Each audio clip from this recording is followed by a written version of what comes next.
I'm Jennifer, and I'm very excited to introduce to you a new series by Japan House called Japan House Shares. The first of this series will focus on the art of omusubi. So which is it, omusubi or onigiri? When Japanese people refer to rice balls in daily life, they will use the words omusubi and or onigiri. So which really is it? It really kind of depends on the person. But generally speaking, in the eastern part of Japan, most people use the word onigiri. In the western part of Japan, many of those individuals use the word omusubi. The Onigiri Association of Japan, yes, there is such an association, states that omusubi and onigiri mean the same exact thing, and that is translated into rice balls.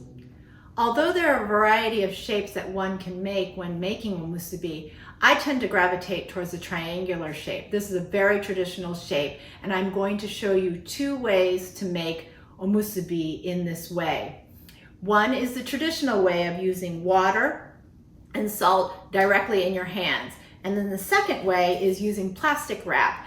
This is a great way of making an omusubi when you're on the go, or you want to freeze your rice balls in the freezer so that you can use them for later. But in terms of taste, I highly recommend trying the traditional way.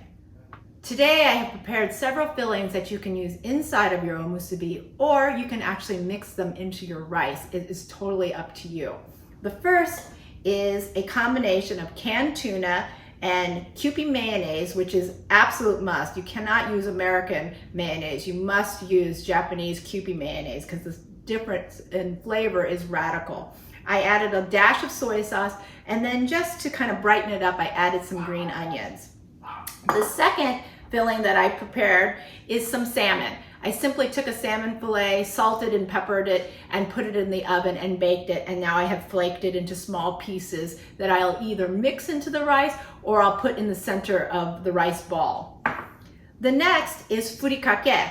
Furikake is a traditional Japanese dry seasoning, and it is comprised of a variety of things, often dried fish, seaweed, sesame seeds, salt, and other flavorings. It is a delightful topping that you can actually just put on top of rice, or you can mix inside of your rice ball. Lastly, I have umeboshi.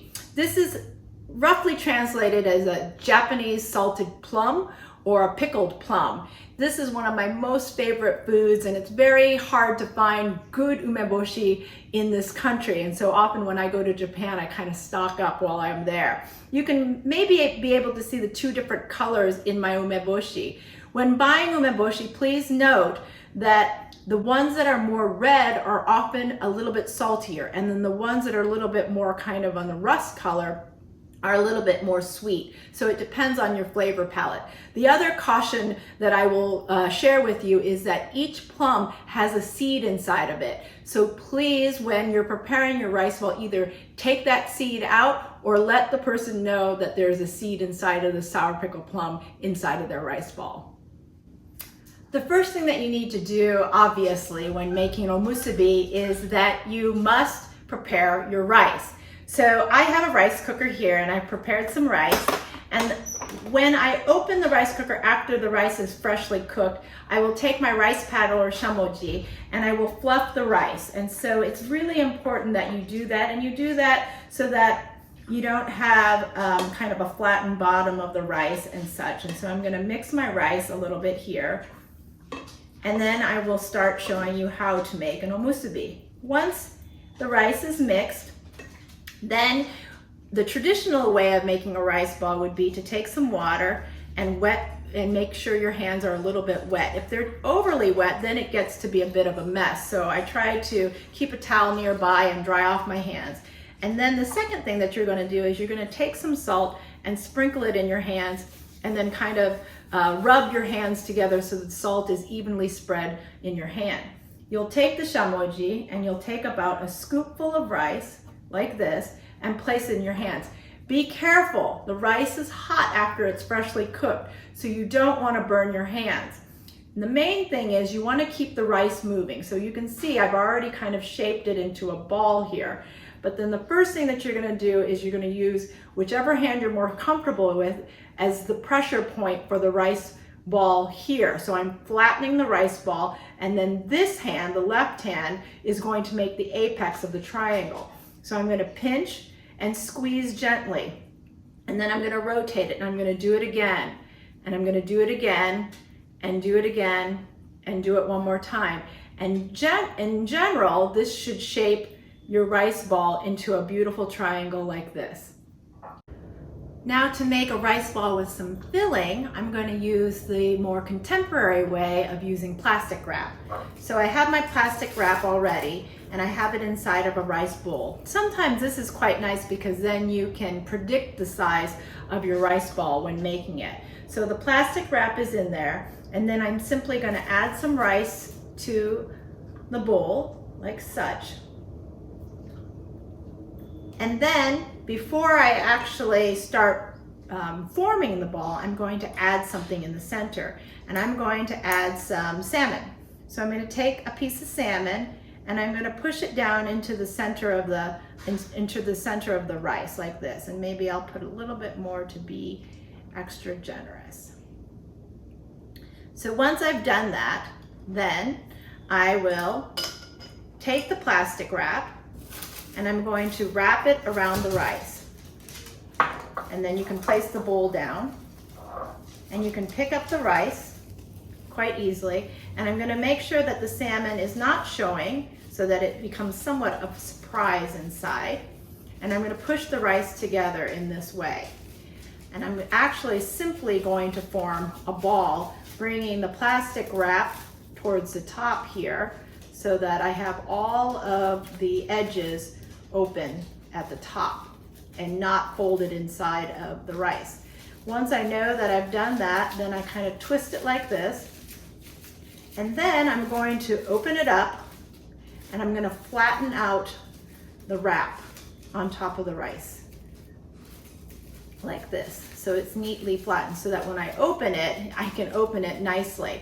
Then I'm going to do the same thing as the traditional rice ball making. I'm going to use this hand as the flattener aspect of it, like pushing it here to flatten it. You can see that it's getting to be shaped a little bit more in an even flat shape, and then I'm going to use this to create the apex. So I'm going to go like this, and I'm going to turn it just like I did for the other one, and keep turning it, keep turning it, and keep turning it.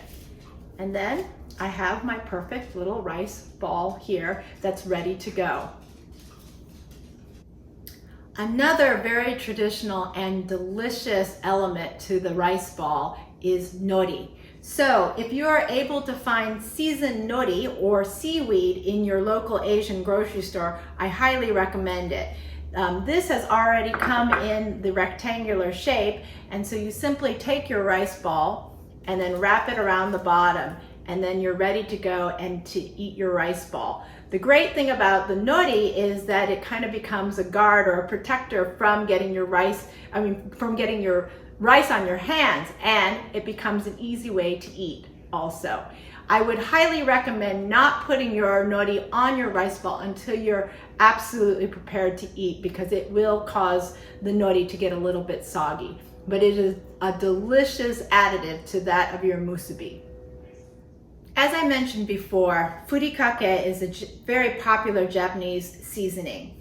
What you can do when you're making your rice balls is that you can actually just simply add furikake to that of a bowl of rice.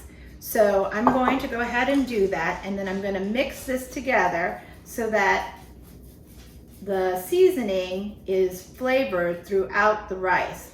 So I'm going to take my rice paddle, and I'm going to mix it in and combine it into the rice.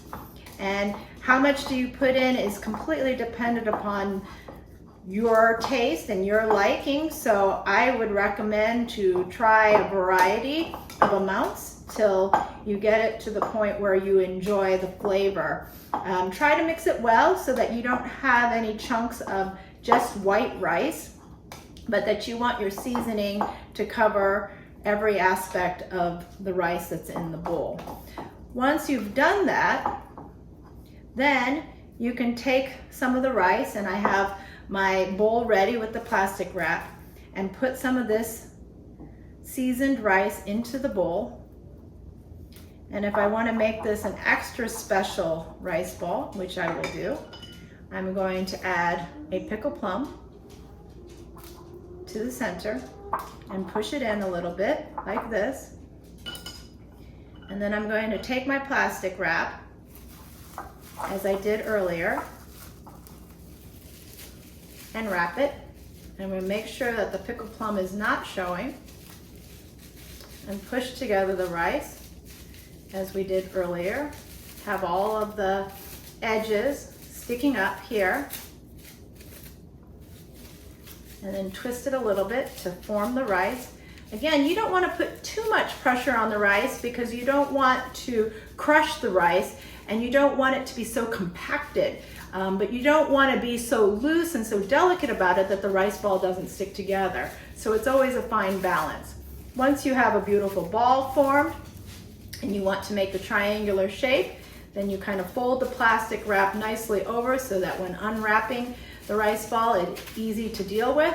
And then again, I'm going to flatten the rice ball this way with my right hand, and using my the pad of my hand here to push into the rice gently, and then create the apex with my left hand, and then turn and turn and turn and turn.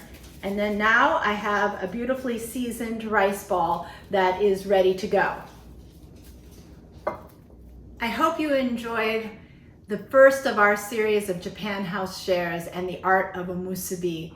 I highly recommend trying to make some Omusubi, especially during this time, so that you are always prepared with a really delicious snack, or you can have it for breakfast or lunch, or give it away as little treats for friends.